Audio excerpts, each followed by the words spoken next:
Feminist के शब्द को सुनकर एकदम आतंकित हो जाती हैं। क्या सुनकर उनको जो है उनके पाँव तले ज़मीन खिसकने लगती है। वो शब्द है ये।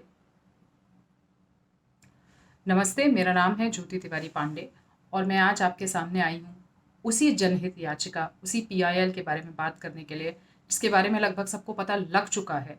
और मुझसे बार बार रिक्वेस्ट हो रही थी कि मैं एक वीडियो बनाऊं, और मैं अपने खराब स्वास्थ्य के कारण वो वीडियो नहीं बना पा रही थी। तो आज मैं आपके सामने हूँ। क्या है ये जनहित याचिका? देखिए, रेप का जो शब्द है उसको डिफाइन किया गया है आईपीसी में 375 में। ठीक है, इंडियन पीनल कोड का 375 है, जिसमें रेप को डिफाइन किया गया है कि रेप किसको माना जाएगा। उसमें क्या है कि एक अपवाद है बी। उस अपवाद में ये है कि जब पति पत्नी के मध्य यदि हुआ है तो उसको रेप नहीं माना जाएगा। ठीक है, उसको जो है उस कैटेगरी में नहीं रखा जाएगा। और उसके पीछे बहुत कुछ मंशा थी लॉ मेकर्स की, जिसको सोच करके उन्होंने ऐसा रखा। अब इसी अपवाद को हटा देने के लिए इन फेमिनिस्ट की पूरी कवायद चल रही है। इनका पूरा जो है जोर शोर से इनके यहाँ जो है कार्रवाई चल रही है, और तरह तरह की बहस और तरह तरह के आंकड़े दिए जा रहे हैं। आज हम भी देखेंगे कि इनके आंकड़े क्या हैं और हमारी तरफ से उत्तर क्या है। इस अपवाद को हटाते ही क्या होगा? मान लीजिए कि अपवाद हटा दिया जाता है तो क्या हो जाएगा ऐसा? तब ये हो जाएगा कि पति पत्नी के मध्य होने वाले परस्पर प्रेम को, सेक्स को जो है रेप के दायरे में लाया जाएगा और पति को जेल भेजा जा सकता है, जो कि इनकी जो है मंशा रहती है। हालांकि यौन हिंसा यदि आप देखेंगे तो घरेलू हिंसा अधिनियम में ये ऑलरेडी कवर्ड है। ठीक है, पहले से ही हम कई बार ये दलील देते आए हैं कि ये कवर्ड है, और इस पर जो है कई सारे केसेस बनते भी हैं और करती हैं महिलाएं केसेस। ठीक है, तो इसमें जो है सबसे बड़ा जो बात आएगी वो आएगी कंसेंट शब्द की।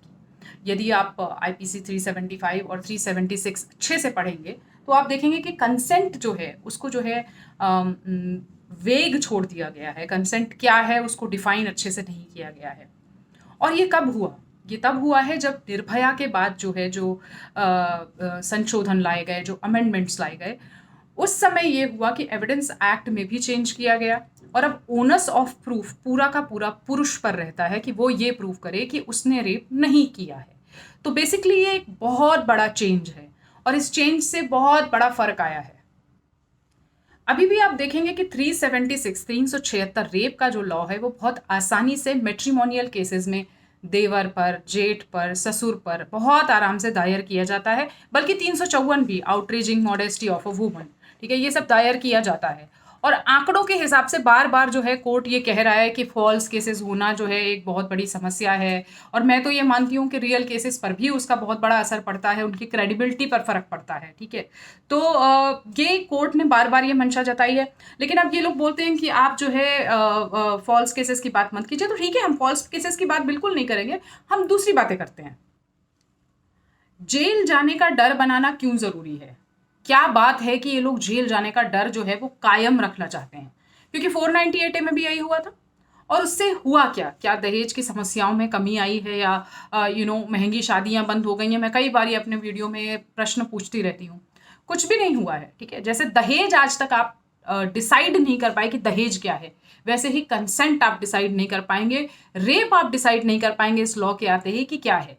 सिर्फ ये लॉ प्रयोग होगा सेटलमेंट में। आदमी डरेगा, अपने लिए नहीं तो अपने परिवार के लिए तो डरेगा ही कि कल को ये मेरे परिवार पर भी आएगा।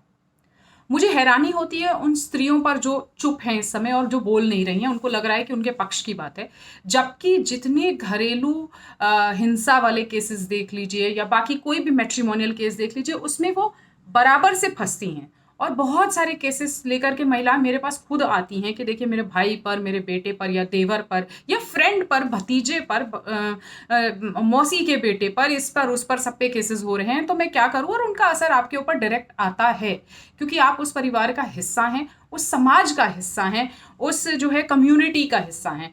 तो इसलिए ऐसा नहीं होता है कि वो सिर्फ एक पुरुष पर आएगा और आपको कोई बहुत बड़ा ये लोग न्याय देने वाले हैं।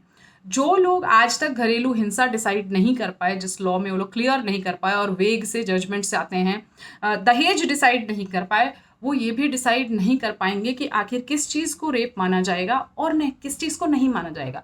और फिर एक बंद कमरे के अंदर क्या रेप है, किसने किसको रेप किया, कोहेसिव सेक्स, मान मनुहार से एक दूसरे को मनाना, ये बहुत ही आम बात है। उनके लिए जो रिलेशनशिप में है वो बहुत अच्छी तरह से समझ पाएंगे। तो उसको आप रेप के कैटेगरी में यदि रख देते हैं, तो कौन ये डिसाइड करेगा कि हाँ ये रेप था, ये नहीं था? उसको वेग छोड़ा जाएगा बेसिकली, क्योंकि कमरे के अंदर क्या हुआ आप डिसाइड नहीं कर पाएंगे। दूसरी बात ये है, जैसा मैंने वीडियो के स्टार्टिंग में ही कहा कि ये लोग डरते हैं किस चीज़ से? जेंडर न्यूट्रलिटी से। तो ये लोग ये नहीं कह रहे हैं कि ये लॉ जो है जेंडर न्यूट्रल बनाइए ताकि पति भी अपने डिफेंस में कुछ तो कह पाए। ये लोग इसको स्पेसिफिकली महिला के लिए हमेशा की तरह रख देना चाहते हैं। जैसा कि ये फेमिनिज्म के नाम पर हमेशा कहते हैं कि हम तो इक्वलिटी की बात करते हैं और उसमें पुरुष की भी बात है, मुझे इसमें कहीं पुरुष की बात नज़र नहीं आ रही। यदि आप लोगों को नज़र आ रही हो तो कमेंट में बताइए। इनके तर्क देखिए, ये कहते हैं फला फला फला देश में जो है इस तरह के जो है कानून आ चुके हैं। जो ये लोग चालाकी से जो बात छुपाते हैं, वो ये बात है कि ये लोग जो है, मैराइटल रेप नहीं बोला जाता है वहाँ पे इसको स्पाउसल वायलेंस बोला जाता है। बल्कि डोमेस्टिक वायलेंस के भी जो लॉज हैं उनमें जो है स्पाउस शब्द का इस्तेमाल है। तो ये डर क्यों रहे हैं? स्पाउस वर्ड यदि यूज कर दिया गया तो स्पाउस तो पति भी हो सकता है और पत्नी भी हो सकती है, ठीक है। इस बात से मैंने शुरू में फिर से कह दिया, they are scared of the word gender neutrality, they can not use this word, okay, anywhere. कितना भी ये इक्वालिटी की बात कर लें, ये जेंडर न्यूट्रलिटी की बात कभी भी नहीं करते और इनको बहुत घबराहट लगती है। तो बाहर के देशों में इसको स्पाउसल वायलेंस कहा गया है, न कि मैरिटल रेप, ये आप लोग ध्यान रखें। दूसरी बात, जब भी हम वेस्टर्न कंट्रीज़ या मान लीजिए और किसी ईस्टर्न और सदर्न ईस्टर्न कंट्रीज़ के बारे में अगर हम बात करते हैं, तो उनके विवाह का आंकड़ा और हमारे यहाँ के विवाह के आंकड़े में ज़मीन आसमान का फ़र्क है। वहाँ पर ऑल टाइम, हमने अभी कोरिया में देखा था कि जो है ऑल टाइम मैरिजेस लो हैं, वो बोल रहे हैं, और सड़कों पर लड़कों को उतरना पड़ा फेमिनिज्म के विरुद्ध। ये एक बड़ा चेंज था जो आया है। यूएस का आंकड़ा भी बहुत ऐसा ही कुछ है कि वहाँ पे मैरिजेस लो होती चली जा रही हैं। बल्कि इंग्लैंड का आंकड़ा ऐसा है कि जहाँ पर डिवोर्स, जहाँ पे पारंपरिक, मतलब इंग्लैंड को तो हम ऐसा मानते हैं ना कि जो परंपरावादी लोग हैं, ट्रेडिशनल लोग हैं, चर्च के हिसाब से चलते हैं, वैसे वाले लोग हैं, वहाँ भी जो है ऑल टाइम लो है, डिवोर्सेस बढ़ रहे हैं। तो क्या आप वैसा समाज चाह रहे हैं? तो बहुत अच्छी बात है, फिर लाइए और थोड़ा और बिखराव कीजिए इस चीज़ में। लेकिन फिर भी आप ये बात याद रखिए कि जब भी आप वेस्ट की बात करेंगे तो हमारी तरफ से तर्क यही आएगा कि वेस्ट में जेंडर न्यूट्रल लॉज हैं। और जैसा कि मैं बार बार कह रही हूँ, इन लोगों को जेंडर न्यूट्रल शब्द से बहुत डर लगता है। जो लड़कियां मुझसे बार बार पूछ रही हैं तो फिर अगर ऐसा हो तो क्या करें, आपको क्या लगता है आपके पास लॉज नहीं है? 498A एक ऐसा लॉ है जिसको मैं मानती हूँ कि वो आलू है। सब्जियों में आलू होता है ना, उसको आप किसी के भी साथ डाल लेते हैं, कि बीन्स के भी साथ डाल के बना लिया। मैं दहेज एक्ट की बात कर रही हूँ, ठीक है। फिर उसको जो है आलू टमाटर भी बना लिया, तो 498 है, तो आप कैसे भी किसी भी तरह से मैनिपुलेट करके यूज कर सकती हैं। डोमेस्टिक वायलेंस में मैंने बताया कि सेक्सुअल वायलेंस ऑलरेडी कवर्ड है। इसके अलावा 377 धड़ल्ले से स्त्रियां यूज करती हैं अपने पति के खिलाफ। 376 मैंने बताया rape law already family members के खिलाफ यूज हो रहा है। इसके अलावा मैं आपको बहुत सारे सेक्शंस ऐसे दे सकती हूँ जो मैट्रिमोनियल केसेस के साथ आते ही आते हैं। जो लोग ये फाइट कर चुके हैं उनको पता है, 323, 504, 509, ये सब यूज होते हैं। और इनमें से कितने नॉन अवेलेबल है, कितने अवेलेबल हैं, वो भी आप पढ़ लीजिएगा। ये एक बहुत बहुत बड़ी साजिश हमारे देश के खिलाफ चल रही है, जिसको समझना बहुत ज़्यादा ज़रूरी है। तो ऐसा नहीं है कि आपका इस लॉ के आ जाने से कोई बड़ा उद्धार होने वाला है। मैं आपको एक बहुत सूक्ष्म बात बता रही हूँ, वो ये कि रेप में जो है गैंग रेप हमेशा शामिल होता है, और ऐसे केसेस डेफिनेटली आएंगे जहाँ पर ये होगा कि ननद ने हेल्प की, या सास ने हेल्प की, या देवरानी ने हेल्प की, या जेठानी ने हेल्प की। या तो आप अपने लिए कोई ऐसा समाज बना लीजिए जहाँ पुरुष का कोई दखल ही ना हो। ऐसा समाज आप बना भी लेंगी तो महिला टू महिला हिंसा आप देखेंगे बहुत ज़्यादा है। पुरुष टू महिला से महिला टू महिला में बहुत ज़्यादा है। तो यदि आप ऐसा समाज बना भी लेती हैं तो मुझे नहीं लगता आपका कोई उद्धार उससे होने वाला है। अब मुझे एक बात ये समझ में नहीं आती कि बहुत सारी PILs आती हैं, ये कैसे एक्सेप्ट हो गई?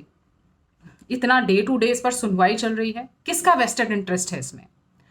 तो इसके पीछे जो संगठन है उसका नाम है all India democratic women association, आइडुआ। आइडुआ क्या है? वामपंथी संगठन है। और जिसने भी थोड़ा बहुत भी वामपंथ के बारे में, मार्क्सिज्म के बारे में पढ़ा है, वो जानता है कि मार्क्सिज्म का किसी भी देश में जाकर काम क्या होता है, ठीक है। वो वही कर रहे हैं जो मार्क्सिज्म का काम होता है, आपस में तकरार पैदा करना, अव्यवस्था पैदा करना, ऐसा कुछ केओस मचा देना कि किसी को कुछ समझ में ना आए, महिलाएं कंफ्यूज है, उनको लग रहा है हमारे पक्ष की बात है। पुरुषों को लग रहा है हमारे ऊपर ये क्या हो रहा है। तो टोटल एक कन्फ्यूजन की स्थिति पैदा करना ये वामपंथ का कार्य है। आज से नहीं है, बहुत पुराने समय से चला आ रहा है। और आप देशों की जब इतिहास पढ़ेंगे तो आप जानेंगे कि ये लोग कैसे काम करते हैं। ये वो लोग हैं जो लोगों की चिताओं पर रोटियां सेकते हैं बैठकर। अब आपको ये डिसाइड करना है, आपको ये निर्णय लेना है कि इसको अपने यहाँ आने से कैसे रोकना है और आप किस तरफ हैं। ईमानदारी से आपको अपने साइड्स अब चुनने ही पड़ेंगे। नमस्कार। अगले वीडियो में हम बात करेंगे ट्रेंडिंग जो था #मैरिज स्ट्राइक, वो क्या है और उसका क्या असर पड़ने वाला है। जुड़े रहिएगा।